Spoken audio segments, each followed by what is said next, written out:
Welcome back, guys. This is Rico Randall, your host of the Tech Folks podcast, and I'm going to be interviewing a good friend, longtime friend, probably over 10 years at this point.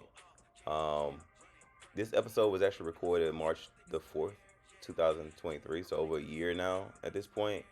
Um, and we had this conversation with Reginald Davis, and Jonah Huggins.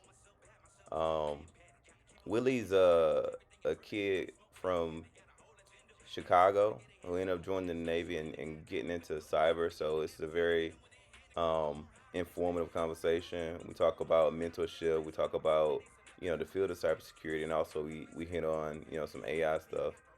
Even though it's an old episode, we do AI was still kind of new. So it's an interesting conversation, especially looking back over a year, in the future to see some of the things ended up, coming to fruition, I guess, and some of the things not so much. So definitely an interesting conversation. A lot of relevant gems that you can still pick up from the conversation. So I hope you enjoy it. Send us your feedback. We'll have quite a few more episodes like this, and I'm calling them like from the archive because they're all old episodes that were kind of delayed for one reason or another one. But anyways, here's the show. Run it, I can't take no loss. I don't even know what it costs. I hit the ground, then it go off. Yeah, hit the ground, then it go off. Yeah, I can't take no loss. Yeah, Well, I'm from inner city Chicago, 45th area, and I got interested in IT because growing up, always was interested in how things worked. I would find things, fix it, get it working, TVs, radios, all type of things. And after I got you know good with my hands and building things and fixing things, um, I started thinking about having a product that I could sell. Then the advertising port piece of it, as I thought about that, became very interesting to me. So I was like, the psyops part of advertising, getting people to buy the product that you're selling, was very interesting to me. Not the actual product itself, but the mind games that they played, the different colors, the fonts, everything that they did to say, I want this product over this one, you know. And I was in graphic arts. I took it for 4 years, and all 4 years in high school became like number one doing everything. Had big posters and all that type of stuff. Making extra money actually doing it. And we got new computers in, and then the teacher come in and say, "Hey, you want to help me install these new computers, get them up and running?" I'm like, "Sure, why not?" Switch right then. It was real interesting to me, making the cables. It was, BNC back in the day, but loading the OSs, getting all the software on there, and that's what I started.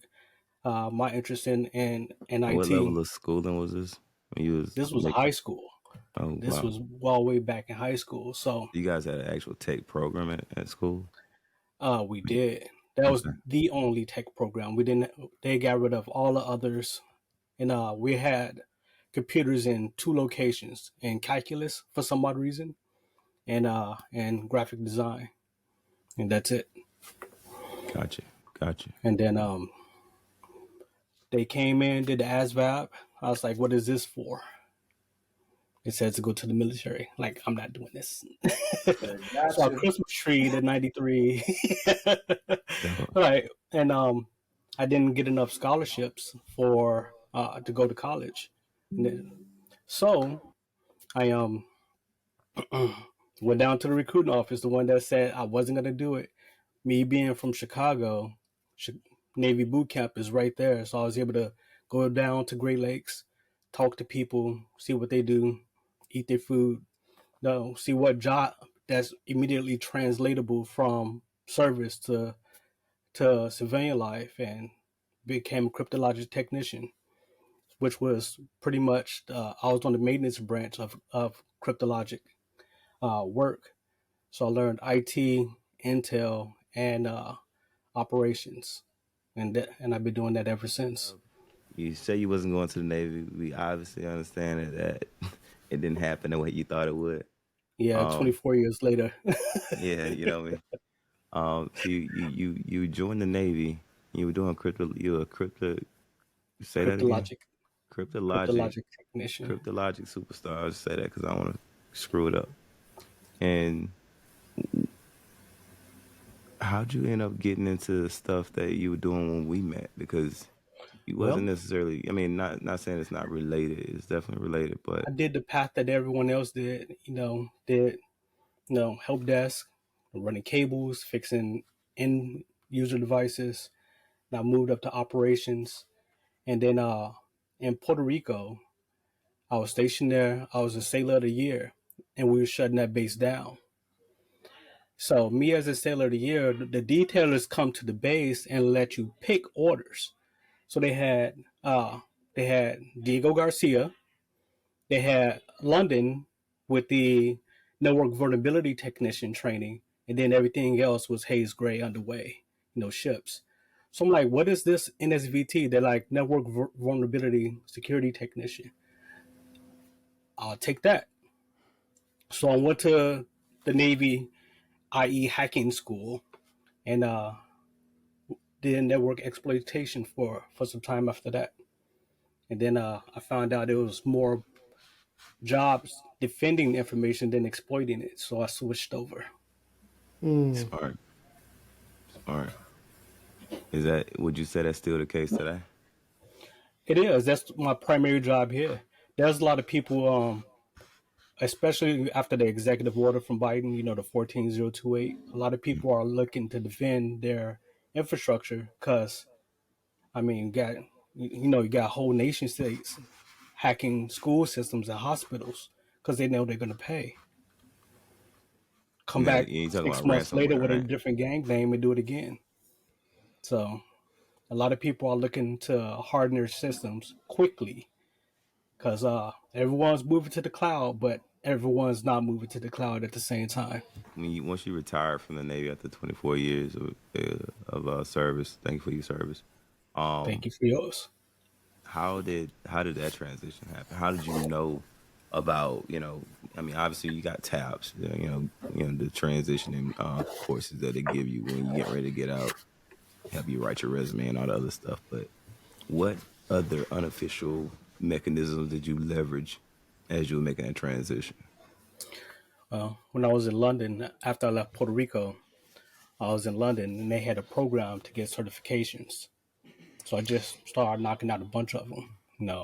Started with A plus, Network plus, Server plus, MCP, MCSE, all these different certifications they was offering. I was doing them back to back. And after I left London after 2 years, went to Pensacola, back and forth to the Middle East. So I'm like, I don't want to do this. I've been in the Navy at this point, uh, 10 years, zero sea time. I shut down two bases, and all my time was in the Middle East. So I like dropped my separation paperwork in 2008, put my resume out on Friday. On Monday, uh, Jacobs Technology called with an offer in SOCOM. It was that quick. So Monday, I uh, got the email, did an interview that weekend. 2 weeks later, I was house hunting. So it was a quick, easy process. So yeah, I moved down here and I've been here ever since 2008 in this area. I worked at SOCOM in information assurance for uh, several years. I started with host-based security, HBSS, and I was doing a lot of monitoring and auditing tools, put together different packages. And then a better opportunity came at CENTCOM, so I took it. That's where we met at. Reggie was actually the the person that met me at the ECP on day one. Oh man, I You don't know, even remember. he was Bruh. like, "Hey man, I'm Reggie. I'm gonna get you in the building," and he showed me around. That sounds exactly like Reggie. uh, he Golly. What? walked up. He like, "Hey, you Willie?" I'm like, "Yeah." This I'm getting you in the building. I'm like, Why? Yeah, that's you, we Reggie. shook hands, and then he showed me around. I met Mike and Lance and all the whole motley crew. you know what I find interesting about your journey is that you went through all that stuff, like you said, with the training in London and stuff like that, but you still kind of had to work on the help desk and all that kind of stuff. Is that sound about right, or what was the Well, I did the timeline? help desk when I first joined the Navy. Okay, okay. First out, I did, my prep schools, and I did apprenticeship schools. Then I had my follow-on C schools, and then when I got to my first duty station in Seoul, Korea, Mm-hmm. screaming E4. They're like, "Well, you're fresh out of school. We can't trust you with this, Oh, $300,000 piece of equipment. So go fix that person print issue." So I learned a bunch of stuff that way, and we stood up all. I was part of Teton, which is the installation team. So we went all around Korea doing installs. So a lot of cable making. I'll probably forget everything with Alzheimer's, but I remember that color code for RJ45. God, how's a black kid get interested in tech in Chicago? Well, the schooling system is a lot different than it was when I went there. The school I went to MLK, and now it's MLK College Preparatory. It was 99.9%, black. We had one transfer student from like Sweden, and that's it. So you, you you can't really see. I mean, you can't be what you can't see. There wasn't a lot of tech people around me, but I was always a tech nerd reading, Game Pro, IGN, all those different type of tech magazines back in the day. I I grew up in a fairly rough area, so I stayed in the house most of the time just reading. In Chicago, there's a humongous tech industry. It was just unbeknownst to me because of where I was living at. That now, when I go back to Chicago, you can see you see tons of jobs, a huge Microsoft presence there. There's a lot of different things in Chicago, and you remember Chicago goes from Indiana all the way to Wisconsin. It's a humongous city, 12 million people there. So it's a huge tech hub. We got the Mercantile Exchange. Of course, we have the Willis Tower, one of the biggest downtown areas in the country. But there's a lot of things that are headquartered out of there, and they all need IT in some sort of way. Some of the best hospitals in the world are there, um, and they all need their information protected on prem and in the cloud, and physical security because Chicago is not the safest area nowadays. Did you have any kind of mentorship at that stage in your life, or is mentorship and coaching something that didn't really come until later on when you actually got introduced to it and understood the value of it? Because I know a lot of us, at least as a kid, I had never thought about, was never, brought into like in any mentorship or, I mean, you talk about coaching, I'm thinking about like a football coach as a kid, I wasn't thinking about like a life coach or somebody that's going to usher you towards a certain direction based on your desires. Well, the mentorship portion came late. Of course, I had sports coaches in high school and things like that, but uh, it came later in my military career because there's a huge gap between E4, E5, E6, and the E7 in the Navy. As you probably know, there's an ocean of responsibility between the E6 and the E7. So I had honestly, on my last tour, I had one of the best senior chiefs I ever met mentoring me there. And prior to that, it was a mixed bag. You pick pieces here and there. You try to give back. I was never one of those people that's going to hoard information.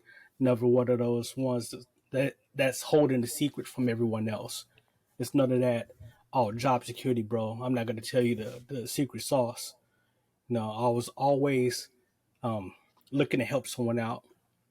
Growing up, I got bullied a lot. So it turned me to one of those people that wanted to go out and help people no matter what it is. Um, I may not give you that direct answer, but I'm gonna make sure I point you in the correct person that probably can. You know, and when I maybe 5 years ago, I picked up Chief, and it was a eye opening experience because I was one of those guys like I'm not interested in that for one reason. Uh, During my career, I had some crappy ones. There's been some really hot, first class that helped me along the way, and I kind of mimicked a lot of the things they did. But when I put on my anchor, I thought there was only a handful of chiefs here. There's like 500 in the area, and they all uh, embodied during the season mentorship and growth within the community. And that kind of stuck with me because I never had it prior to that. My father passed away when I was young.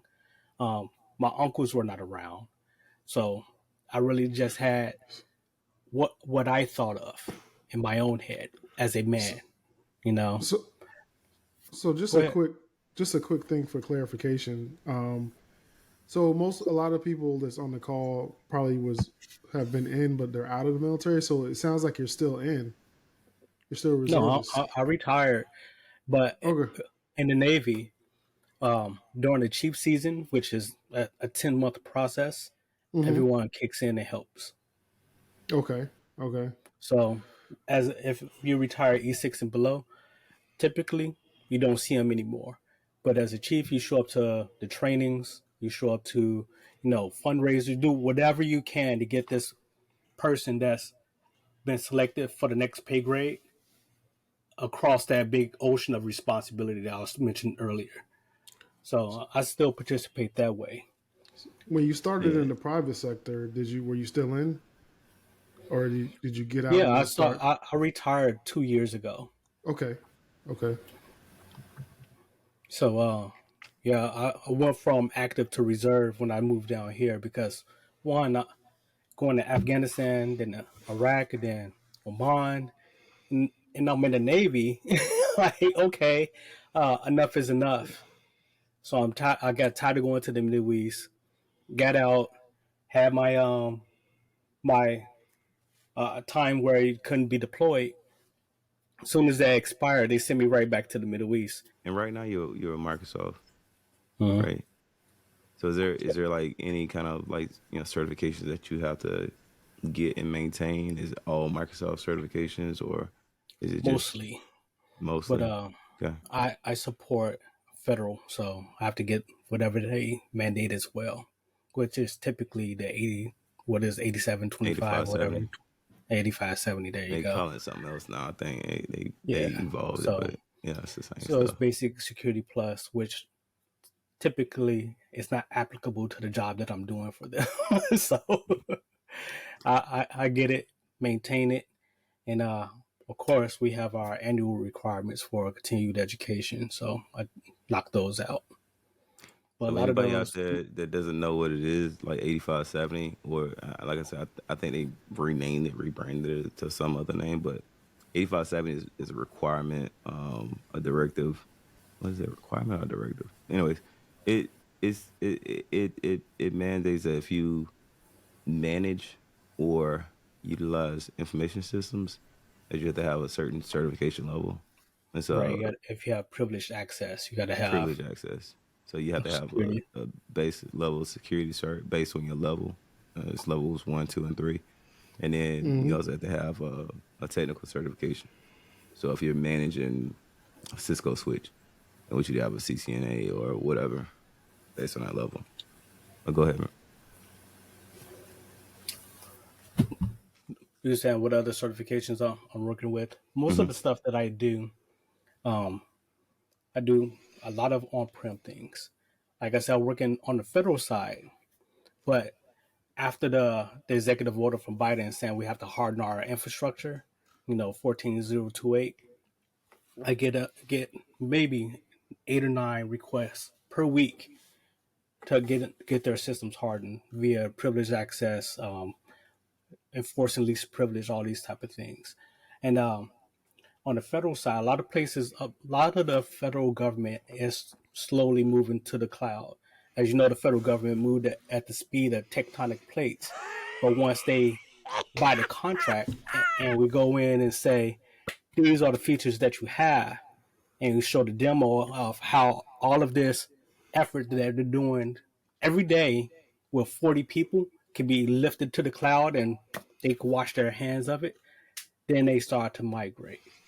The hard part is getting the people that's been in this industry for 20, 30, 40 years to realize that, hey, you don't need to go to the data center to open the door to see, make sure your servers are there and safe.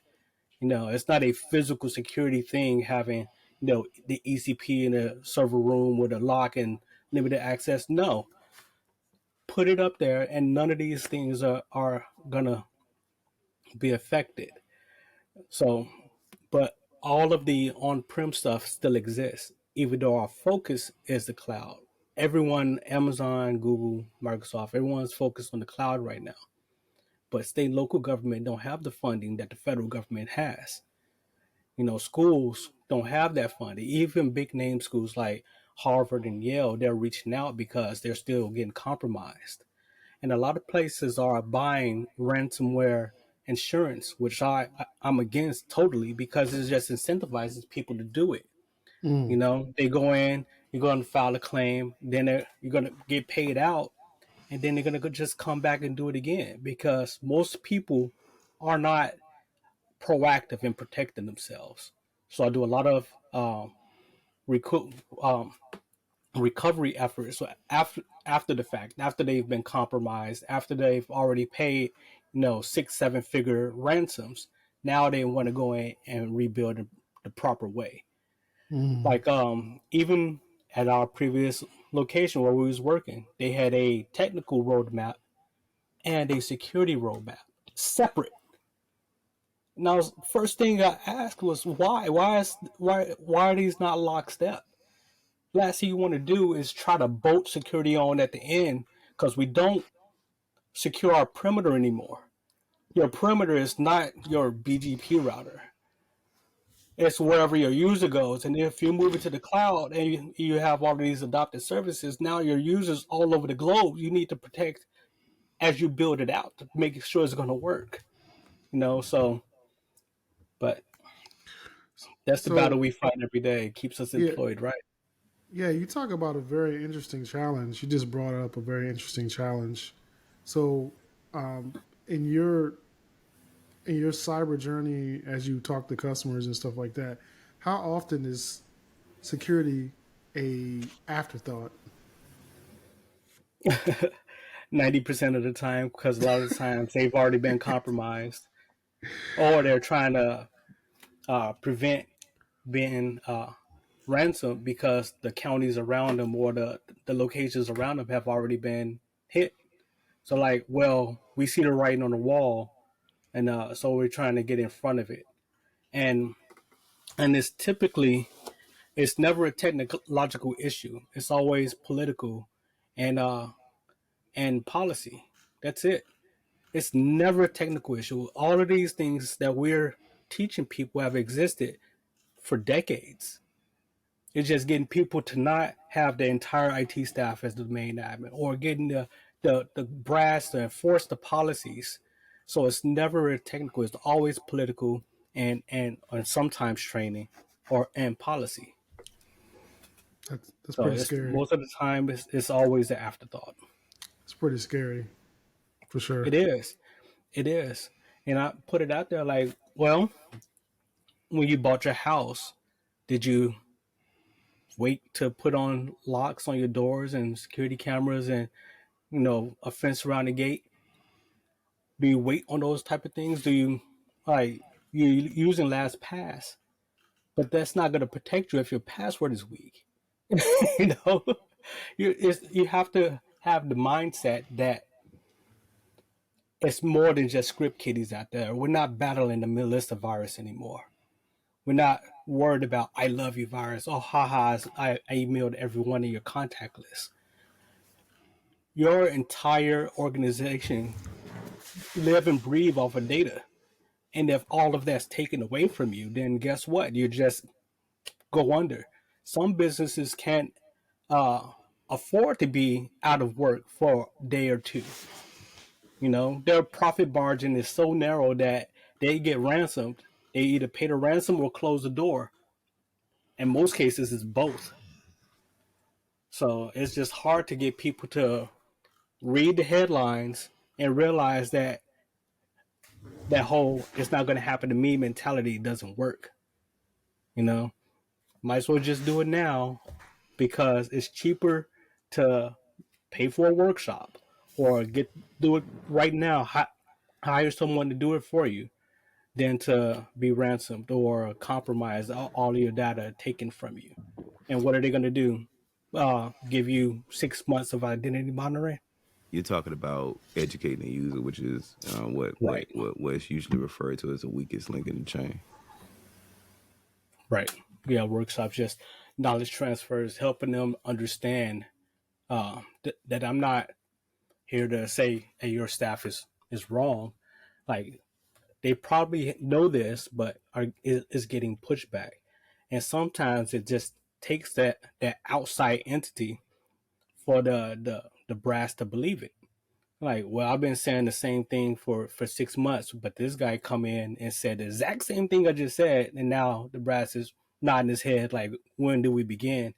And I always try when I go into these type of situations, whether it's within the company or external to anywhere, you know, I go in with the mindset that I'm not here to drive a bus over your current people. I'm here to help out do this. Just like if you had a leak, it's not the people that's there. I'm here to help fix it. I'm just here to provide the avenue, the pathway to be to go. So you're in the cyber world. Um, what keeps you up at night? Is it more on the malicious actor side of the house that kind of scares you more, or is it more on the insider threat? Because both can Um, be detrimental, as you know. at home, of course, insider threat. At work, it's more of the malicious actor because you're only as strong as your weakest link. You don't know what you don't know.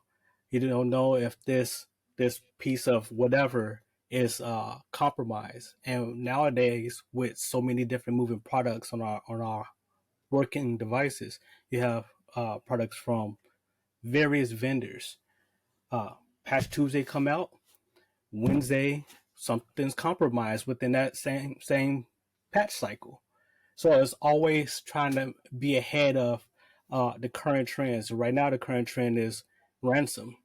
So that's the one thing that I try to get ahead of because, as far as I know, AWS, uh, Microsoft Azure, or Google's Cloud have not been ransomed, has not been hit. So I'll try to move those products, those primary things that I need that are irreplaceable or things that are detrimental if lost to my family to those protections. I don't store hardly anything on my local box because of that. I use long passwords or passwordless when I can. Uh, I I have a FIDO key because I'm a nerd like that.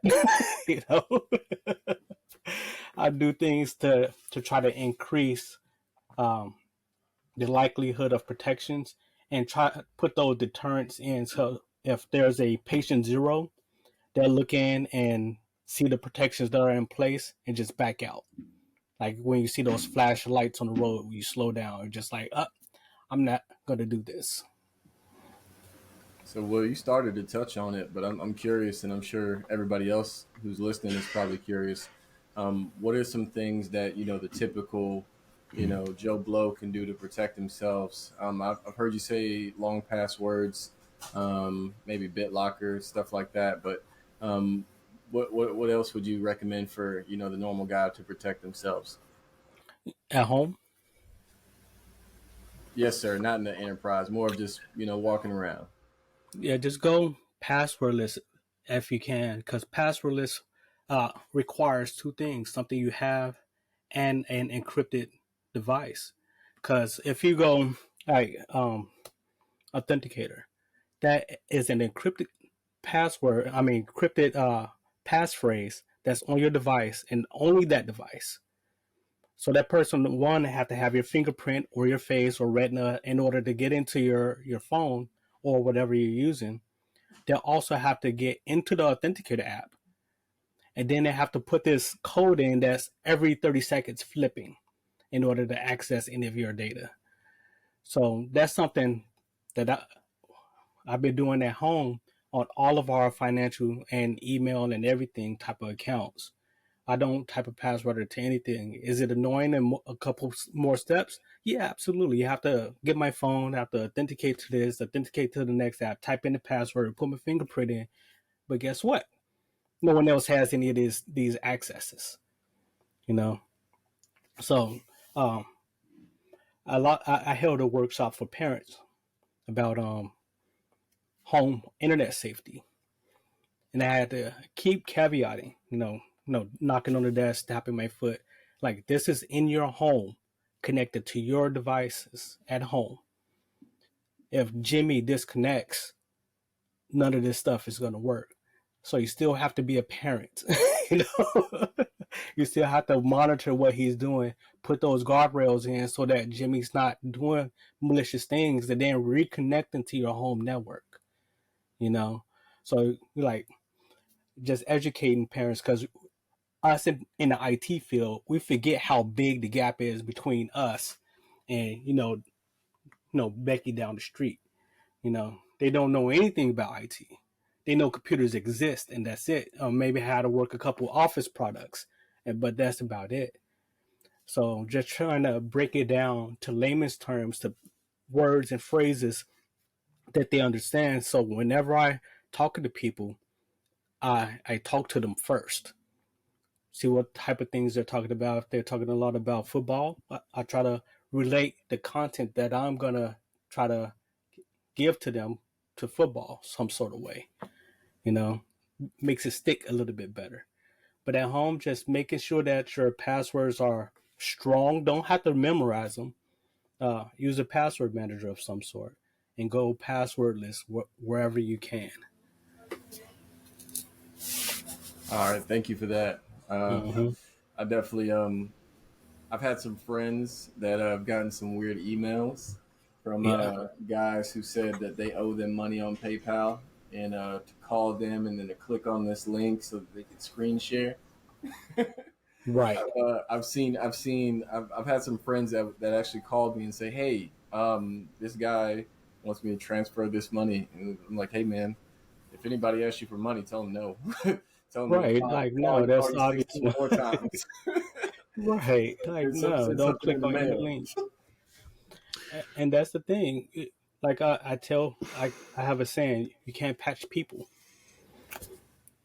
So you have to put in the mitigations. People are going to click links. The same thing that was happening in 1996. The same exploits. Send a malicious email, someone clicks it. I, Still work. I see Willie got bars. Can't patch people. Yeah, Hey, I I say like that all Willie the it. time. got bars. Got I bars. changed it because back in the day, I used to say you can't patch stupid. And people was butthurt about it, so I changed it to people. Like you can't patch people. Like we call it stupid. Not if they're the stone. We're gonna have to find an IT rapper. Yeah. Right. So So you talked about like the gap between us and we call them regular people. Right.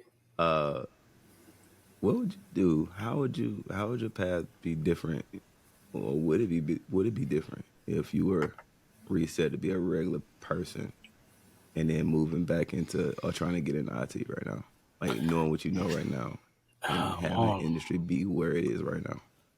I don't know. I don't know how we get into IT, especially because I like working in security, and it's it's 10 domains. I see your CISSP book there. How do you learn all 10 at the beginning? You got to build your way up. You have to learn about the all the layers, running cables and stuff. If I wasn't in IT, I don't know what I would be doing. I don't know, have any, be a professional gamer. I don't know. What other interests do I have? You know?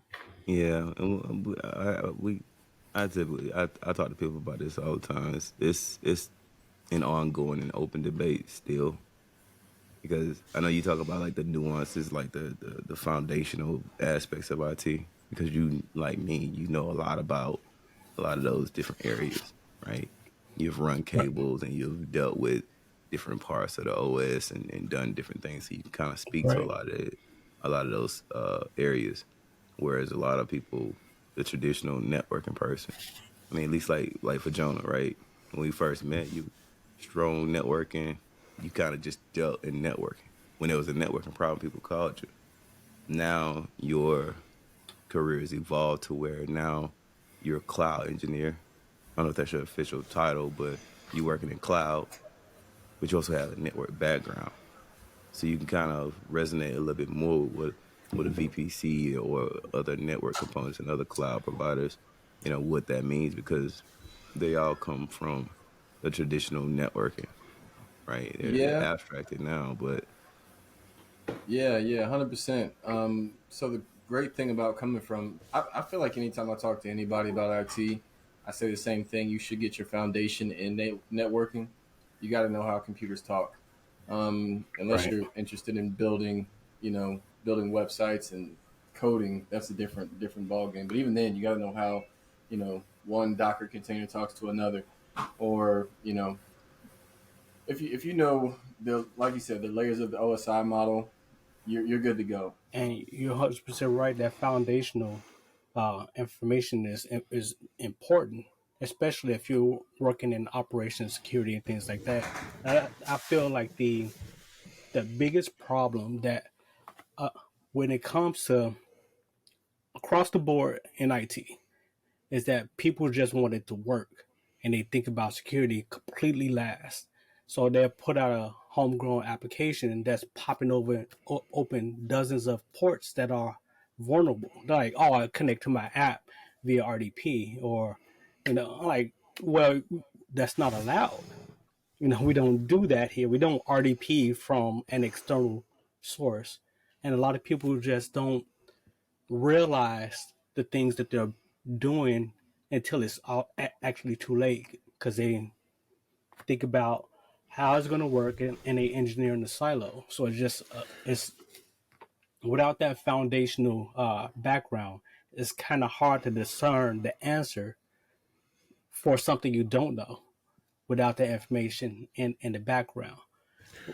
Us that work at all these layers, we could be faced with something brand new, and we could lean back on that experience that we had back in the day with, making cables, working in networking, doing server operations, working in information assurance to try to figure out the solution, the best path. I mean, we all worked in engineering, and all of our products were brand new coming to us. It was already decided, paid for. Now you have to just get it to work, and we had So, to lean back on that to get it up and running. but I'm just kind of curious how you learn at the speed of security, because unlike some of the jobs that we do, things, a directory services is directory services, doesn't change very much. But Right. once 1 minute a particular action will be unvulnerable, and then like the next day it's a vulnerability. So I'm just kind of Right. curious of how your method of learning at the speed of the way security changes. And also, one time for that bar, that Black Panther bar, we don't do that here. So oh god, Well, so you and Black Panther. go ahead, man. I'm sorry. We're going yeah, to answer that question. a lot of the times when something's newly vulnerable, most people can't exploit it. So you have that buffer of people learning about it, figuring out if they have the tool, and then finding a person that has that product that they could compromise. So you still have that buffer when something's newly hitting the ground as, exploitable. And a lot of times you could use already built in mechanisms like a file integrity monitor, permission sets. You could allow least privilege, all these type of things to protect you right away until something happens. So I don't have to be as high speed as you know China's exploit team. I just have to be able to get that spike in front of them to slow them down a little bit. Because most of the times, if it's a high amount of gain for them, they're gonna try harder. But most ransomware exploit teams or whatever, they're just looking for money. People aren't looking to disrupt most places. They're looking to just financial gain. So they're gonna go in, see the roadblocks, and then slow down. But most of the time, those 0 days and newly vulnerable items aren't exploited as easily. Okay, but what kind of publications do you follow? Publications and readings and stuff like that. Do you follow to keep up on stuff? Of course, the typical things, the MITRE ATT&CK chain newsletters that come out. I'll look at a lot of the things that come out of ISC squared. A lot of different things that I want. Even on LinkedIn, people post things. I see things that you post sometimes, and a lot of the things that I follow um, are typically mainstream items. I don't have any secret documents or newsletters that are coming out, but I read a lot of them just to see how it actually works, and then I weigh out the vulnerability. Like one that came out about the Google Home Nest, the one with the screen on it. People were panicking that this thing was vulnerable. Like, oh, Google is already untrusted. Now the devices are untrusted. Like, well, did you read the vulnerability? There was a guy from MIT that was able to shoot a laser through the camera and gain access to reboot it, and that's it. Like, it's not really vulnerable. Who's going to be shooting a laser through your window to reboot your Nest Hub? One and two, it's just a reboot. Everybody watching, everybody watching this is going to try it now. Right, right. And this was an MIT team, highly technical people. Even the Nest, if it's connected to the internet, assume breach already. But a lot of these things don't have enough functions built in to cause any trouble. Oh, they can hack your thermostat. Okay, and do what? Make it a little warmer or cooler than I like? This thermostat has no access to my network other than its primary function. And plus the vulnerability, you had to get in my house, take off my thermostat, load this custom firmware, and put it back on without being, stand your ground. You know what I'm saying? And that's not to say, to not be worried about some Right. of these things, because I mean you know better than most. You can exploit a printer and get to Yeah, a you can computer. exploit a printer. You know That's what I mean? storing data, and a lot of different things on there is actually connected to your Active Directory and all this type of stuff. So printers, I mean, we had Print Nightmare for a while. There's no Nest Nightmare. Yeah. And so it definitely goes back to just understanding, you Right. know, what the level of exploitation is and what can be gained through that access. Yeah, that How that how can you ROI. move around laterally through your network? Right. Because you guys have to mitigate, but also keep the pipe open wide enough for traffic to flow. You know, Right. um, which sometimes comes in conflict with the network engineers and the security guys, or the security guys and the systems guys. Hey, patch this, but hey, this that patch may break something. Um, it's I've I have danced with the security team many a times, and I respect them because of how dangerous the bad guys can be. Um, some of the things that you guys were mentioning, like the Nest thermostat, I I think it depends on the guy's goal, the bad guy's goal. Like if the bad Right. guy just wants The to return annoy on you, investment. if he wants to annoy you, he knows who you are, and he wants to make sure you're hot in the middle of the night so you lose sleep, you know, and then you wakes up and then does some other things. Maybe follows you and, you know, irritates you, cuts you off, and then make you do Right. something. You know, there's I don't know. I am so paranoid about bad guys. That's just me. Like when it comes down to hackers, I give them more credit than what they are. But if you are a hacker, stay away from me. Yeah, Yeah, and it's I'm hard, grateful for guys like Will. You know what I mean? I'm grateful for the security guys. and it's a hard sell at no in operations because the primary thing for security products is typically block. So like, what are you going to be blocking and why? How's it going to impact us? Let's slow down and consider this because no one wants their day to day operations to be either impeded or more difficult. Like, man, I have to do these extra steps in order to do something that I did in one step. So it's always that push because people become used to those things and resistant to change. And you go in and say, "Hey, I'm about to change everything that you do on a daily basis in the name of security. By the way, these different features that you currently have, you won't no longer have anymore." It's always a hard sell. It's all security will sell itself. The product will sell itself, but the application, the politics and the policy to enforce it. That's always the hard sell. People, how many times have you seen someone buy a product and then just shelf it because it was too hard to implement, or it blocked something unintentionally before troubleshooting it? They just removed it. You know, we see that all the time, and what do you do?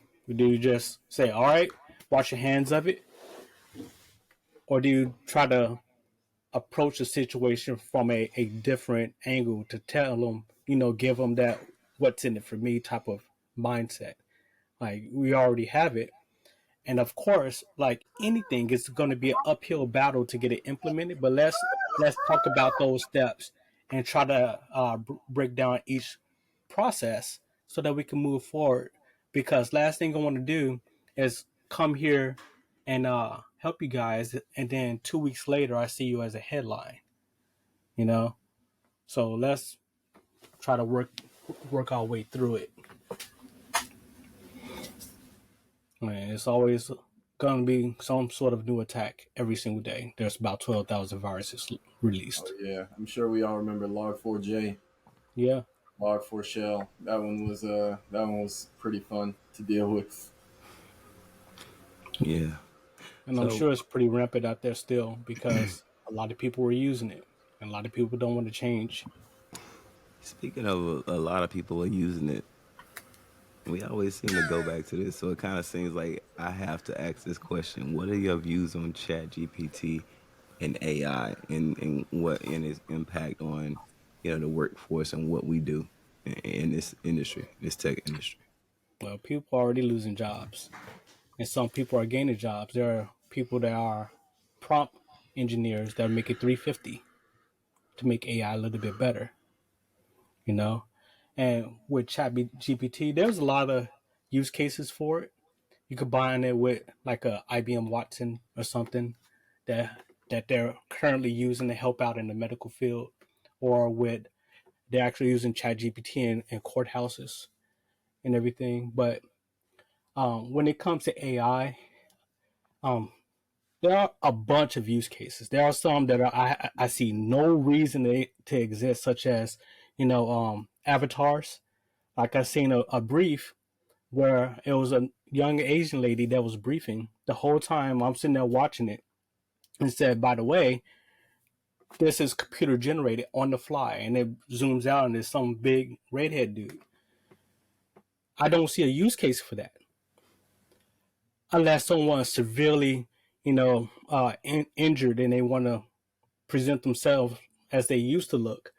But I see that being going into the wrong hands, and now we can't believe anything we see unless we see it in person. You know, now with the Chat GPT, all the different trainings that we had back in the day for like malicious emails, like I said, you can't patch people. They're gonna click that link, but we train the people look for misspellings and you know pictures that are stretched out, like all your base are belong to us, bad English and stuff. With ChatGPT, all those rules go out the window. And then with simple JavaScript, I can make it look like it's coming from you. And people don't know to look at the URL if it's coming from RicoRandall.com and it instead of two L's, I got two ones. People just aren't looking and paying attention to these things. But when it comes to AI, and if it becomes even more advanced than it already is, because we all probably remember a couple weeks ago when the Google person got fired because he said a chatbot was sentient. If we have a sentient AI, that's a whole nother can of worms that we open. Because now, if this thing is sentient and thinking and feeling on its own, who does it answer to? How old is it? Does it want to do the job that it's doing? Is it being held captive inside of this box? So I think that we're at the primordial ooze stage of AI, and I think it's going to get even better down the line. And I think AI is going to help AI improve, but the data sets are paramount. All of us are people of color.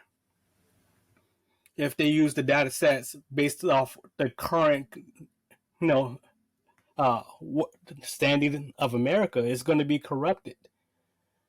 It's going to make they're using this in the courthouse. Like most people are that's incarcerated look like us. So he's denied parole. He's going to be sentenced. While this guy who's a repeat offender doesn't look like the model, he's going to get out. So I think that AI has a use case in certain areas. It just shouldn't be a public thing that everyone's using AI for their day-to-day life. You don't need AI to do searches on the internet. You don't need a conversational bot to figure out if this pair of shoes is more comfortable than this one, which EV has better gas mileage. You don't need AI for that.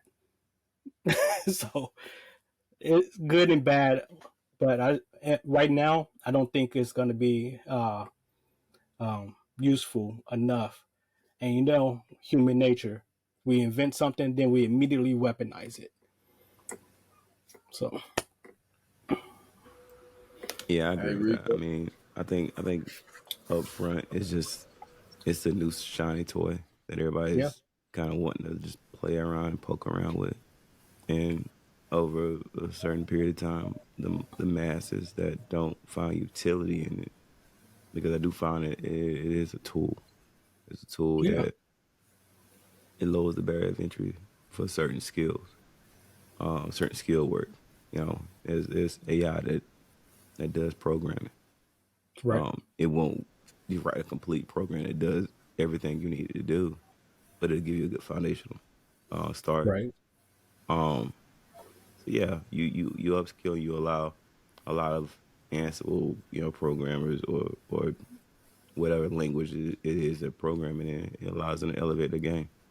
Before we let you go, you got any parting thoughts? Any tips, words of wisdom? First off, say I appreciate y'all, inviting me on. I know sometimes I can be dry and long-winded, but when it comes to IT, I like this forum because we have a lot of different communities that want to get to where we are in IT. And like I said earlier, I'm a big proponent of mentorship and not holding a secret when it comes to this professional field. When you get to a certain level, it's our responsibility to reach back and help those other people. That's why I hold the classes. That's why I like going to, my kids' co-op and teaching not just the kids, but the parents, because they're teachers, they're not IT. And it's important that we have some basic understanding because our whole world is run off a computer. You open up the hood of your car, you don't even see an engine nowadays. So it's hard to exist in this world where our kids are born into IT and you're way behind, you know. And I can't stress how important it is that we have a security mindset when it comes to all of this. Not just your home. I was so paranoid at one point that I had a separate standalone box with a hypervisor on it, with another box that was locked down to the point just to pay bills.